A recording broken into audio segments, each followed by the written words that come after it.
बिस्मिल्लाहिर्रहमानिर्रहीम। अस्सलाम वालेकुम दोस्तों, कैसे हैं आप सब। कुछ वक्त पहले एक दोस्त के वालिद ने मुझे घर बुलाया और कहने लगे, बेटा मेरी बेटी का फला जगह से रिश्ता आया है। और वो लोग माशाल्लाह अच्छे खाते पीते इज़्ज़तदार घराने के लोग हैं और वो लड़का आपकी पहचान का है। मुझे बताओ वो लड़का कैसा है, क्या मेरी बेटी के लिए वो लड़का बेहतर साबित होगा। मैंने लड़के का नाम सुना तो इसी वक्त नफ़ी में सर हिला दिया कि नहीं अंकल, वहाँ शादी मुनासिब नहीं, इस लड़के में बहुत ज़्यादा खामियां हैं, आपकी बेटी खुश नहीं रह सकेगी। अंकल ने मुस्कुराकर कहा, ठीक है बेटा, बस यही मालूम करना था। इसके बाद मुझे किचन से मछली की खुशबू आना बंद हो गई और एक कप चाय पीकर मैं वापस घर आ गया। कुछ दिन बाद मुझे इसी दोस्त की तरफ से बहन की मंगनी का कार्डनामा मिला।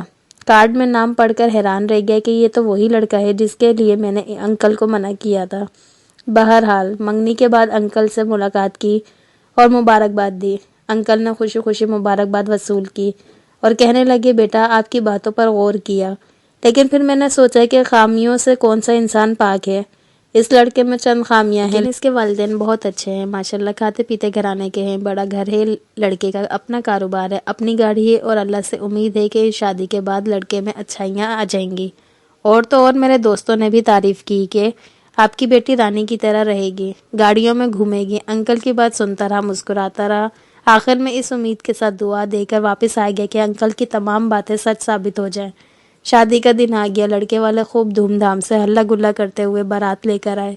लड़की वालों ने भी शादी के लिए बड़ा एहतमाम किया हुआ था। मालूम हुआ कि अंकल ने 5 लाख रुपए कर्ज लिया है ताकि बेटी की शादी के मामलात खैर और आफियत से निबट जाए। यकीनन वो 5 लाख लेने के लिए भी अंकल को मुख्तलिफ दरवाज़ों पर जाना पड़ा होगा।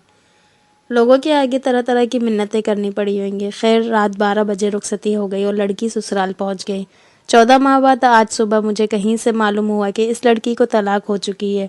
एक नन्हा फूल साथ लिए अपने घर इद्दत में बैठी है। ये सुनकर जैसे पैरों तले जमीन निकल गई हो, आसमान मेरे सर पर आ गिरा हो। मैंने ऑफिस से जल्दी काम निपटाया और इसी दोस्त के पास चला गया। मालूम करने पर दोस्त ने बताया कि इस लड़के के बाहर की खवातीन के साथ ताल्लुक था। पूरी पूरी रात बाहर रहता था। बीवी वजह पूछती तो बुरी तरह झिड़क देता, डांटता और गालियां देता था कि मेरे मामलात में दखल ना दो। बाज़ औक़ात मारता भी था। जब हालात हद से ज़्यादा ख़राब हुए तो बहन ने भी सामने से जवाब देना शुरू कर दिया। झगड़े दिन ब दिन मज़ीद बढ़ते गए और नतीजे लड़के ने फ़ौरन तलाक दे दी। मेरे पास कहने को अल्फाज नहीं थे, दुआएं देकर वापस आ गया। मैं अक्सर कहता आया हूँ, रिश्ते करने में दीन देखो, अल्लाह के अहकामात पढ़ो, रसूल सल्लल्लाहु अलैहि वसल्लम की हदायत पढ़ो, कभी रसवाई नहीं होगी। एक बेटी जिसको इतने प्यार और मोहब्बत से पाल पोस कर बड़ा किया, हमेशा से इसके नाज और नखरे उठाए, लाड से रखा और एक पल भर में बगैर सोचे समझे किसी मालदार जानवर के कोटे से बांध दिया कि पैसे वाला है, बेटी खुश रहेगी। अल्लाह की कसम, तबाह व बर्बाद कर देने वाली सोच है। मैं अक्सर अपने लोगों को कहता हूँ कि स्टेटस देखकर रिश्ते मत करना, दीनदारी देखकर रिश्ते करना। तुम्हारी औलादें तुम्हें मरने के बाद भी दुआएं देंगी। और अगर हम इसी तरह हाई स्टेटस, अच्छी पोस्ट, अपना बिजनेस, अपनी गाड़ी, बड़ा घर वाली बातें करते रहे तो जाकर देखो पाकिस्तान में तलाकों की शरह किस कदर तेजी से बढ़ती जा रही है। घरों के घर उजड़ चुके हैं। हर चौथे घर में तलाक याफ्ता बेटी है। हर तीसरे घर में बेटी बाप के घर मौजूद है। हर दूसरे घर में लड़ाई झगड़े। खुदारा खुदारा खुदारा। रिश्ते करने में सिर्फ दीनदारी देखो। रिश्ते करने में अल्लाह रब्बुल इज़्ज़त के अहकामात पढ़ो।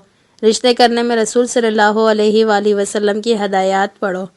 रब ताला अमल की तौफीक अता फरमाए, आमीन।